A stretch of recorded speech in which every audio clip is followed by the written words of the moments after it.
Hello student, फिर से एक नए वीडियो में आपका स्वागत है। आप जो यहाँ प्रश्न देख रहे हैं, यह प्रश्न मैट्रिक के मंथली एग्जाम जुलाई में पूछा गया है। तो आइए इस प्रश्न को हल करते हैं। एक नंबर प्रश्न क्या है, देखा जाए ध्यान से। यूक्लिड एल्गोरिदम से 867 तथा 255 का मौसा ज्ञात करें। ठीक है, तो इसको हम हल करते हैं। यहाँ पे आपको हल लिखना है। फिर यूक्लिड एल्गोरिदम होता क्या है, तो A is equal to B Q plus R, 0 less than और equal to R less than B. ठीक है, ए के जगह पर इसमें से बड़ी संख्या जो होगा उसको लिख लेंगे। ये क्या होता है, तो भाज्य होता है। ठीक है, तो ये 867 है बराबर बी के स्थान पे छोटी संख्या जो दिया हो 255 जो भाजक है, क्या है, भाजक है। तो क्यू के जगह पर कितना लिखेंगे, तो इससे इसमें भाग देंगे, यानी 255 से 867 में भाग देने पर हमें भागफल प्राप्त होगा। तो देखते हैं, देखिए यहाँ पे 255 से भाग देना है 867 में, कितनी बार लगाएंगे, 3 बार। तो 3 बार लग सक जाएगा, तो हो जाएगा कितना, 5 तिया 15 एक 16 और 3 दूना 6 एक 7, 765 माइनस करेंगे तो ये 2, ये 0 और ये 1। तो कितनी बार में लगा, 3 बार में। यानी कि क्यू, यानी भागफल के जगह पर हमें 3 लिखना है, और प्लस आर के जगह पर कितना, 102। आर किसको कहते हैं, शेष को कहते हैं। ठीक है, अब क्या करना है, फिर अगला जो स्टेप होगा उसमें देखिए ये जो भाजक है, इसको उठा के यहाँ ले आना। ठीक है, 255 को उठा के यहाँ लाना है। ठीक है, और जो ये शेष है उसको उठा के यहाँ ले आना है, 102 को, ये वाला शेष को। ठीक है, फिर 102 से किस में भाग देना है, 255 में। तो ये देखिए 102 है ना, इससे भाग देना है 255 में, इसलिए इस 255 को यहाँ लिख लेना है। और इससे भाग देंगे तो कितनी बार में लगेगा, 2 बार। 2 बार में हम लगाएंगे तो 204 होगा, राइट। माइनस कर देना है, तो ये होगा 1 और ये होगा 5, ये कैंसिल होगा। कितनी बार में लगा, 2 बार में। तो यहाँ पर भी क्यू के जगह पर 2 लिखना है, और शेष कितना आया है, 51। 51 यहाँ पे लिख लेना। पुनः फिर अगला जो स्टेप होगा उसमें बी के स्थान पर कितना है, 102 है। इस 102 को उठा के यहाँ लाना है बराबर, और ये जो शेषफल है उसको उठा के यहाँ ले आना, और शेषफल से भाग देना है इसमें। तो कितनी बार में लगेगा, 2 बार में लग जाएगा। तो 2 बार में लगेगा तो शेष कितना होगा, शून्य। यहाँ भी देख लीजिए, एक ये 51 से 102, 102 को जहां उठा के ले आना है, तो 2 बार में लग जाएगा। 102 कैंसिल हो गया। ठीक है, तो लगा कितनी बार में, 2 बार में। शेष कितना आया, 0। जब कभी शेष 0 आ जाए, स्टेप को हमें रोक देना होता है, और यहाँ पर हम लिखेंगे मौसक। किसका किसका मौसक कहा है, 867 और 255। तो यहाँ लिख लेना है 867, 255 बराबर कितना आएगा, तो अंतिम भाजक, अर्थात ये जो अंतिम भाजक बचा हुआ ये वाला हमारा मौसा हो जाएगा। तो ये हमारा 51 जो है सो मौसा हो जाएगा। क्लियर है, ये समझ गया। आइए अगला प्रश्न देख रहा है। अगला प्रश्न क्या कहता है कि सिद्ध करे कि x बराबर 3 और y बराबर 2 रैखिक समीकरण 5x माइनस 3y बराबर 9 का हल है। ये सिद्ध करके बताना है। तो देखा जाए, बहुत ही आसान है। आपको पहले क्या करना है, समीकरण लिख लेना। समीकरण लिखना क्या है, 5x है माइनस 3y बराबर 9। अब इसमें LHS साइड हमें लिख लेना, LHS। LHS साइड में क्या है, तो आप कहेंगे सर 5x माइनस 3y है। ठीक है, ये जो x बराबर 3 है और y बराबर 2 दिया गया है, इस वैल्यू को अगर इसमें रख दिया जाए और 9 के बराबर हो जाएगा, तो इस समीकरण का ये हल जो है सो होगा, और नहीं आएगा तो नहीं होगा। क्लियर, तो देखिए 5 गुना x के जगह पर कितना, 3 रख दिया जाएगा। फिर 3 गुना y के जगह पर कितना है, 2 रख दिया जाएगा। और 5 दिया 15 होगा, माइनस 3 दूना 6, 15 में से 6 घटाइएगा तो कितना, 9 आएगा। कितना के बराबर, 9 आ गया ना, आरएचएस के बराबर, राइट हैंड साइड के बराबर। ये बराबर हो गया, यानी एलएचएस और आरएचएस हमारा बराबर हो गया। इसका मतलब क्या हुआ कि ये जो 3 है और ये जो 2 है क्रमशः एक्स और वाई का मान है। ठीक है, यही सिद्ध करने के लिए कहा था। यहाँ पे हमें लिख देना है प्रूव। क्लियर, समझ गए होंगे। आइए अगला प्रश्न देखिए। अगला प्रश्न क्या है कि sine 45 degree plus cos 30 degree minus tan 60 degree का मान ज्ञात करें। मान ज्ञात करना है। देखा जाए हल, sine 45 degree plus cos 30 degree minus tan 60 degree, right.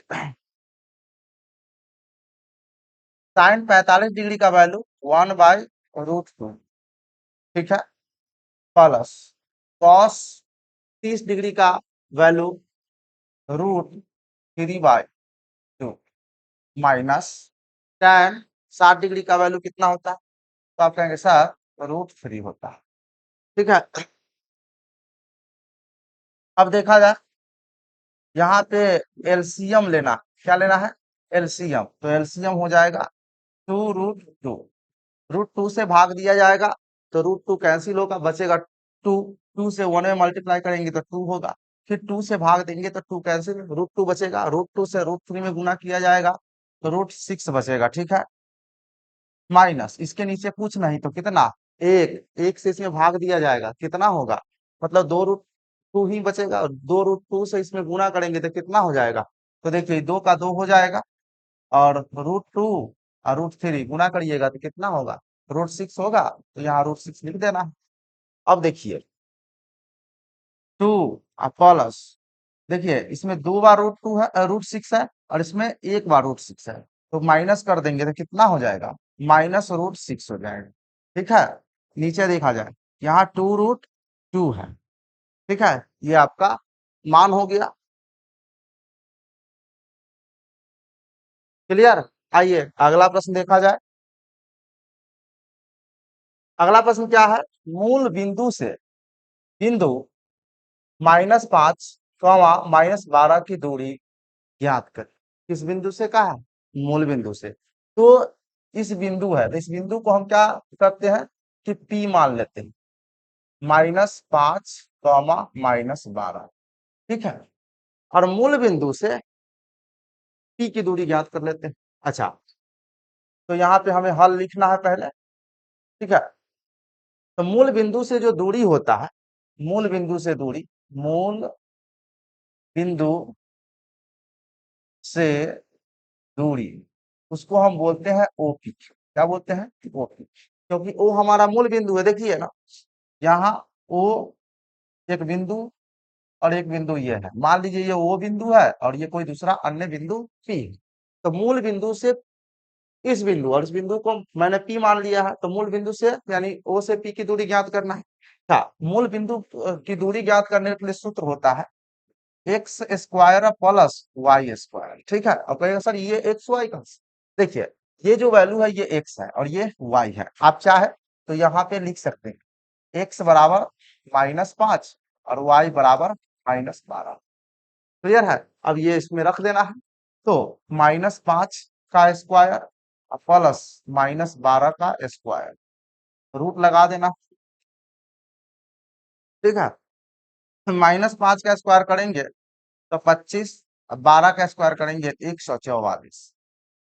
ठीक है, इसको जोड़ दिया जाएगा तो 169 हो जाएगा, इसको वर्गमूल करेंगे तो कितना होगा, तो आप कहेंगे सर 13 होगा, 13 इकाई, 13 इकाइयां, ये इसकी दूरी निकल के आ गया मूल बिंदु से। क्लियर है, समझ में आ गया हो तो एक लाइक कर दीजिएगा। ठीक है, अगला प्रश्न। अब क्वेश्चन नंबर 5 देखा जाए क्या कहता है, यदि बिंदु 0,1 दो बिंदुओं 5, -3 तथा x, 6 से सम दूरस्थ हो तो x का मान ज्ञात करिए।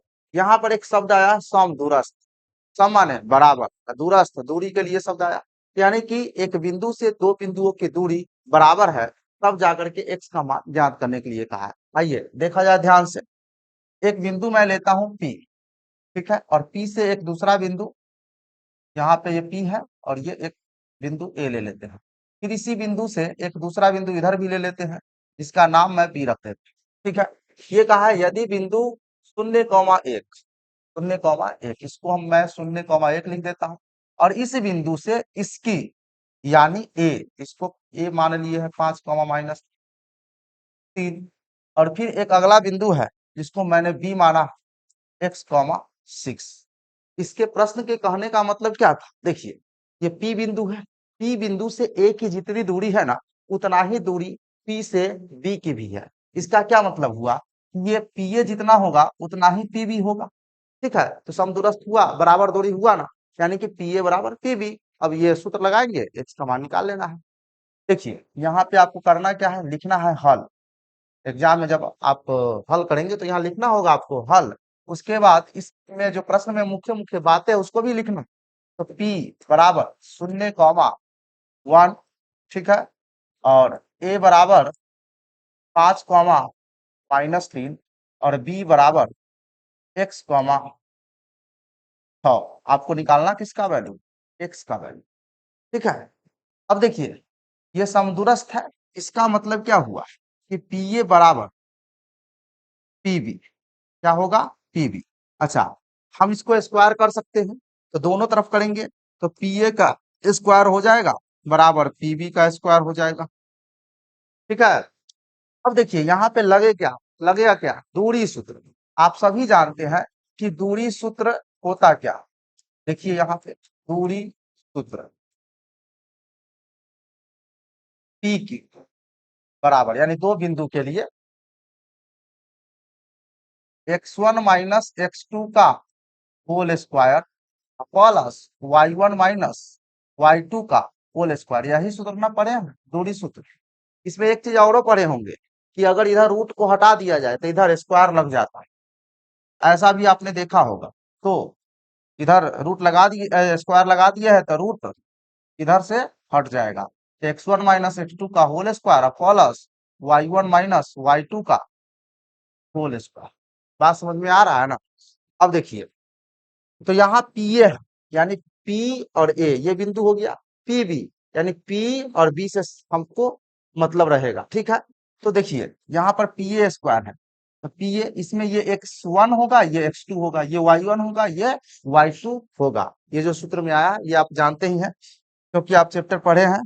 ठीक है, अगर नहीं पढ़े हैं जो लोग, तो देखिए इससे संबंधित चैनल पर वीडियो बना हुआ है, प्ले लिस्ट में आपको मिल जाएगा, वहां जाकर के आप पूरा वीडियो देखिए, क्लियर समझ में आ जाएगा। ठीक है, अब देखिए तो x1 कितना है, 0, और x2 कितना हो गया, 5 का square plus y1 minus y2। देखिए ना y1 माइनस y2, तो y1 जो है से कितना होगा 1, y1 की जगह पर 1 और y2 की जगह पर -3। देखिए तो सूत्र देखिए, फार्मूला में भी माइनस है, यहाँ भी माइनस है, तो दोनों जगह माइनस है तो प्लस कर दीजिए इसको। ठीक है, स्क्वायर अब बराबर है तो बराबर दीजिए। पीबी कहता है, ये पीए का हो गया। अब पीबी देखिए यहाँ पे पीबी, तो यहाँ पे पी और बी से मतलब होगा।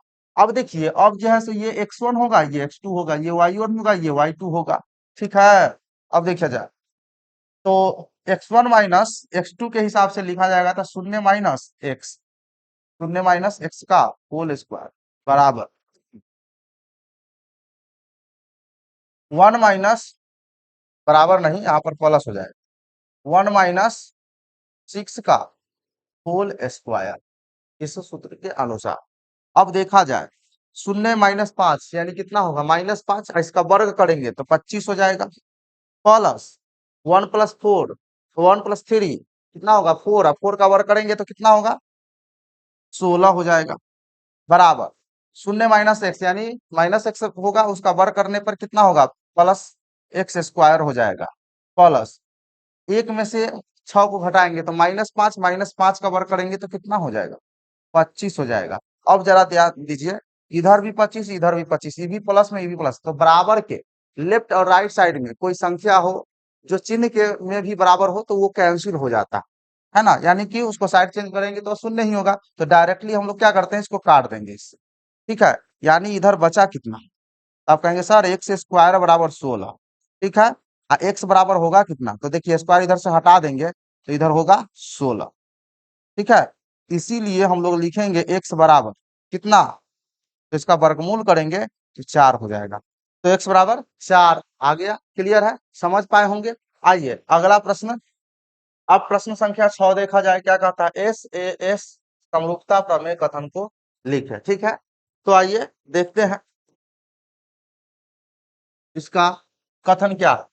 कथन यह कहता है कि यदि दो त्रिभुजों में संगत भुजाओं का एक युग्म आनुपातिक हो और अंतरित कोण बराबर हो तो वे दोनों त्रिभुज समरूप होते हैं। ठीक है, तो यहाँ दो त्रिभुज है और दोनों त्रिभुज के अगर दो संगत भुजाएं अगर आनुपातिक है और एक कोण बराबर है तो वो दोनों त्रिभुज क्या कहलाएगा, समरूप कहलाएगा। ठीक है, यहाँ पर एस ए एस का क्या मतलब है, तो देखिए एस ए एस आप जानते भी होंगे। एस ए एस का मतलब है साइड एंगल साइड। ठीक है, इसको हिंदी में अगर कहा जाए तो भुजा कोण भुजा, भुजा कोण भुजा समरूपता। ठीक है, इसी को संक्षेप में हम लोग भू को भू कहते हैं, भू को भू, भुजा कोण भुजा समरूपता। ठीक है, तो आप समझ में आ गया होगा।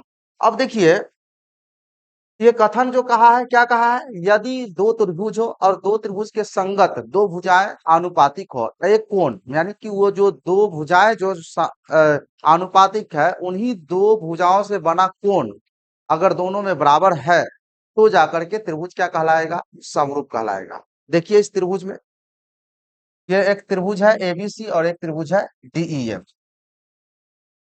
भुजा ए बी और भुजा डीई। फिर इधर भुजा ए सी भुजा डी एफ के संगत है, यानी संगत भुजा। ये अगर ये भुजा ए बी डी के संगत है और ए सी डीई के संगत है और ये आनुपातिक है, क्या है, आनुपातिक हो, ए बी बटा डीई बराबर ए सी बटा डी एफ एवं अंतरित कोण। अंतरित कोण कहने का मतलब क्या, ये वाला कोण नहीं, यानी इन दो भुजाओं से जो कोण बना है ये वाला कोण, फिर इन दो भुजाओं से जो ये कोण बना है, यानी ये दोनों कोण क्या कहलाएगा, संगत कहलाएगा। तो ये संगत कोण बराबर हो तब जाकर के ये दोनों क्या कहलाता है, समरूप त्रिभुज कहलाता है। यानी त्रिभुज एबीसी समरूप, ये समरूप का चिन्ह है, त्रिभुज एबीसी समरूप त्रिभुज डीईएफ।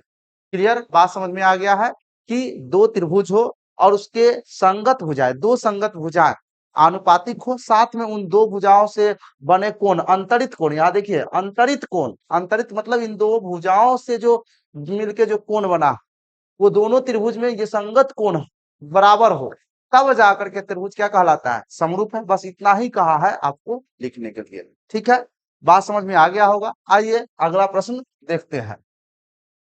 अगला प्रश्न क्या कहा है, देखा जाए, त्रिभुज एबीसी में पी क्यू समांतर बीसी खींचा गया, पी क्यू समांतर बीसी खींचा गया है, जो एबी और एसी को डी और ई बिंदु पर काटता है, तो थेल्स प्रमेय के अनुसार परिणाम को लिखे। ठीक है, अब देखिए थेल्स प्रमेय के अनुसार से परिणाम लिखने के लिए कहा है। थेल्स प्रमेय आपने पढ़ा ही होगा। ठीक है, थेल्स प्रमेय का एक अन्य नाम है आधारभूत आनुपातिकता प्रमेय भी कहते हैं। ठीक है, अब देखिए यहाँ पे पी क्यू समांतर बीसी कहा है, देखिए ना यहाँ पर मैंने त्रिभुज पहले से ड्रॉ कर लिया है, ये आधार बीसी है, यहाँ डीई है, हालांकि यहाँ भी डी समांतर बीसी इसको लिखना चाहिए था लेकिन नहीं लिखा है, आगे लिख दिया, इसलिए मैंने भी कहा चलिए ठीक है इसी माध्यम से मैं भी समझा देता हूँ कि यहाँ पे डीई लिख दिया। क्या कहा है कि त्रिभुज एबीसी में, त्रिभुज यहाँ पे हल देखिए, यानी इसका जो परिणाम होगा, त्रिभुज ए बी सी में पी क्यू समांतर बीसी खींचा गया, PQ के समांतर BC, जो AB और AC को D और E बिंदु पर काटता है, जो AC और AB और AC को, AB और AC को D बिंदु पर क्रमशः D और E, यानी AC के D बिंदु पर, सॉरी AB के D बिंदु पर और AC के E बिंदु पर काटता। ठीक है, खींचा गया है और तो थेल्स प्रमेय के अनुसार परिणाम लिखे। परिणाम क्या लिखाएगा उसको देखिए। अच्छा, इसका मतलब यहाँ पर क्या जान रहे हैं, ये इस भुजा को ना थोड़ा सा लंबा खींचा गया, इधर और इधर, ठीक है। और थोड़ा सा मैं नीचे कर लेता हूं ताकि आपको समझ में आएगा। अब इसको ऐसे नाम दिया जाए, मान लीजिए इसका ये कहा जाए और ये कहा, ठीक है। ये यहाँ पर एक बिंदु और यहाँ पर भी एक बिंदु, इसको P कहते हैं और इसको Q कह देते हैं नाम के अनुसार हो जाएगा, पी क्यू समांतर बीसी। अच्छा, ये हमारा डीई पर जहां कटता है डीई और ये ई, डी और ई पर कहा है ना कटेगा, तो आगे जो कहता है क्रमशः डी और ई पे काटता है, तो मैंने भी क्या किया, कट लगा दिया वहां पे थेल्स प्रमेय के हिसाब से। तो थेल्स प्रमेय से देखिए यहाँ पर पी क्यू समांतर बीसी है, तो ये तो पी क्यू जो है सो रेखा हो गया, कटा कहाँ पे डीई पर, तो हम लोग लेके चलेंगे इसको, ठीक है, डी और ई। तो यानी कि हम लोग लिख सकते हैं त्रिभुज ए बी सी में क्या कहलाएगा, डीई समांतर बीसी होगा कि नहीं होगा, क्योंकि पीक्यू समांतर जब बीसी है तो डीई समांतर बीसी होगा। अथेल्स प्रमेय कहता है क्या, जब ये वाली भुजा और ये वाला भुजा समांतर हो किसी भी त्रिभुज में, तो इसके जो शेष जो भुजाएं हैं, दो भुजा, वो क्या होता है, आनुपातिक होते हैं। क्या होते हैं, आनुपातिक। यानी कि ये छोटका त्रिभुज हो गया और ये, यानी कि इसके भुजा जो है आनुपातिक हो जाते हैं, तो ये हमारा होगा, इसका जो परिणाम निकल के आएगा एडी बटा बीबी, या बीडी भी लिख सकते हैं आप, बराबर एई बटा बीसी। ये हो गया नंबर एक, ठीक है। साथ में दूसरा परिणाम यह भी होता है एडी बटा ए बी, ठीक है, बराबर ए ई बटा ए सी। ये इसके परिणाम है थेल्स प्रमेय के अनुसार। राइट, क्लियर है, बात समझ में आ गया है। आइए आगे देखते हैं अगला प्रश्न क्या कहता है। अगला प्रश्न कहता है यदि वृत्त की परिधि की लंबाई 88 सेंटीमीटर हो तो इसका क्षेत्रफल ज्ञात करें। देखा जाए, बहुत ही आसान सवाल है, इसका हल देखिए क्या। इसमें वृत्त की परिधि दी गई है, वृत्त की परिधि कितना दिया गया है, तो आप कहेंगे सर 88 सेंटीमीटर है। अच्छा, वृत्त की परिधि होता कितना है आप जानते हैं ना, तो आप कहेंगे सर 2 पाई आर। अच्छी बात, बराबर 88। तो वृत्त की परिधि के जगह पर 2 पाई आर लिख दीजिए, 88 इधर है तो 88। अब जरा देखा जाए कि इधर 2 है गुना पाई का मान 22/7 और गुना आर बराबर 88। अब जरा ध्यान से देखा जाए इधर कि इधर 22 से काट देंगे, 22 × 4 = 88 कट जाएगा। ऊपर बराबर के लेफ्ट और राइट साइड में ऊपर ऊपर हम काट सकते हैं, फिर इस 2 से 4 को काट देंगे 2 बार, तो बचा क्या, आर बटा इधर देखा जाए 7 और बराबर इधर 2, ठीक है। बाई क्रॉस करेंगे तो आर बराबर 7 दूना 14 हो जाएगा, कितना हो जाएगा, 14, ठीक है। तो आर क्या कहलाता है, त्रिज्या कहलाता है। हमसे त्रिज्या ना पूछा है, क्या पूछा है, इसका क्षेत्रफल यानी वृत्त का क्षेत्रफल। देखा जाए इधर वृत्त का जो क्षेत्रफल होता है वो क्या होता है, पाई आर स्क्वायर। तो पाई तो आप जानबे करते हैं 22/7 होती है, आर का वैल्यू कितनी, 14, स्क्वायर इसका मतलब 14 को आप कितनी बार लिखेंगे, 2 बार लिखेंगे, ठीक है। 7 से 14 को 2 बार में काट, अब क्या करना है, गुना करना है। तो देखिए 22 चौका कितना हो जाएगा, 88 हो जाएगा, 22 दूना 44 हो जाएगा, ठीक है। और गुना 14, 22 दूना 44 गुना 14 लिखना है, 14 से इसमें गुना, तो 14 चौका 56 के 6 हासिल 5, 14 चौका 56 और 5 61, यानी कि 616 सेंटीमीटर स्क्वायर वृत्त का क्षेत्रफल हो जाएगा। क्लियर है, बात समझ में आ गया हो तो वीडियो को लाइक कर दीजिएगा, शेयर कर दीजिएगा तो और अच्छी बात है। अगला देखिए 9 नंबर प्रश्न को देखा जाए। यह जो प्रश्न है बहुत ही आसान है, क्या है, निम्न वर्ग अंतराल के लिए संचय बारंबारता सारणी बनाए। इसमें संचय बारंबारता सारणी आपको बनाने के लिए कह रहा है। यह जो है सो आपने 9वीं में भी पढ़ा है, 10वीं में भी पढ़ा है। ठीक है, 10वीं में तो पढ़वे किए हैं।